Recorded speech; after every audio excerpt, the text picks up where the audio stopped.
Covid തീർത്ത നിസ്സംഗതയിൽ നിന്നും cinema മേഖല പൂർണ്ണമായും ഉയർത്തെഴുന്നേറ്റ വർഷമാണ് 2023.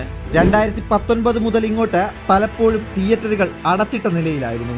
ഈ സമയത്ത് ഇന്ത്യൻ സിനിമകൾ OTTയിൽ സജീവമായെങ്കിലും സാമ്പത്തികമായി സിനിമാ മേഖലയ്ക്ക് ഒരുപാട് നഷ്ടങ്ങളുണ്ടായി. എന്നാൽ 2023 ബോക്സ് ഓഫീസ് കാത്തിരുന്ന ആ മടങ്ങിവരവ് സംഭവിച്ചു. പല ഭാഷകളിലായി ഇന്ത്യൻ സിനിമ വലിയ വിജയങ്ങൾ കണ്ട 2023 സമഗ്ര ബോക്സ് ഓഫീസ് റിപ്പോർട്ട് ഇപ്പോൾ പുറത്തു വന്നിരിക്കുകയാണ്.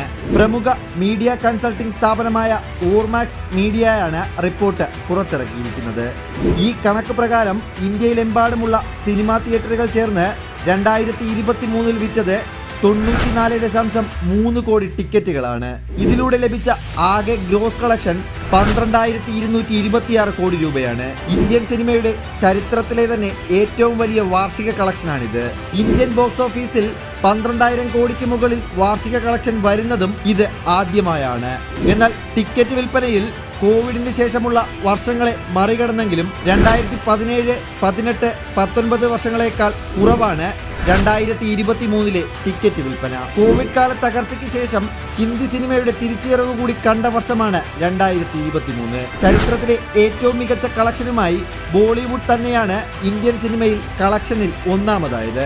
5,380 കോടി രൂപയാണ് ഹിന്ദി ചിത്രങ്ങൾ ചേർന്ന് 2023 വാരിക്കൂട്ടിയത്. ഷാറൂഖ് ഖാൻ ചിത്രങ്ങളായ പത്താൻ, ജവാൻ, ഡൺകി, അനിമൽ, സൽമാൻ ഖാന്റെ ടൈഗർ 3, ഗദ്ദാർ 2 തുടങ്ങിയ സിനിമകൾ മികച്ച കളക്ഷൻ നേടിയാണ് ബോക്സ് ഓഫീസ് വിട്ടത്.